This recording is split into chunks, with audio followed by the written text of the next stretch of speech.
কোরবানি ঈদের তৃতীয় দিন গড়ালেও ঢাকা দক্ষিণ সিটির পলাশীর মোড়ে পড়ে থাকতে দেখা যায় পশুর চামড়া।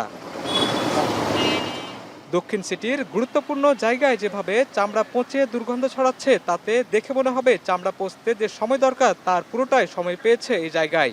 এদিকে বিপাকে পড়েছেন এ পথের পথচারীরা। এভাবে তো চামড়া পচা চামড়া এভাবে ফেলে রাখা ঠিক না।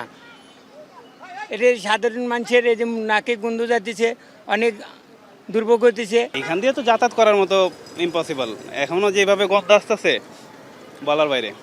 তৃতীয় দিনেও এমন দশা, সিটি কর্পোরেশনের খামখেয়ালিপনাকে দায়ী করছেন নগরবাসী।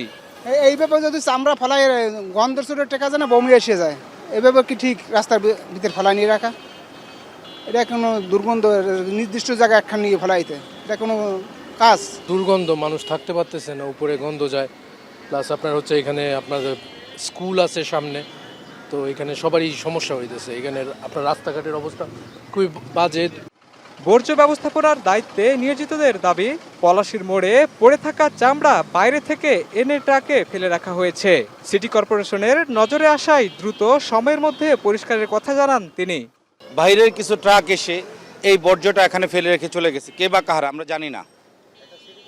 সিটি কর্পোরেশনের কোনো বর্জ্য এটা না, এটা চামড়া ব্যবসায়ীদের মধ্যে কে বা কারা বিক্রি করতে না পেরে এখানে ফেলে রেখে চলে গেছে। সিটি কর্পোরেশনের প্রতিশ্রুতি ছিল ঈদের দিন 12 ঘন্টার মধ্যে বর্জ্য অপসারণ করার।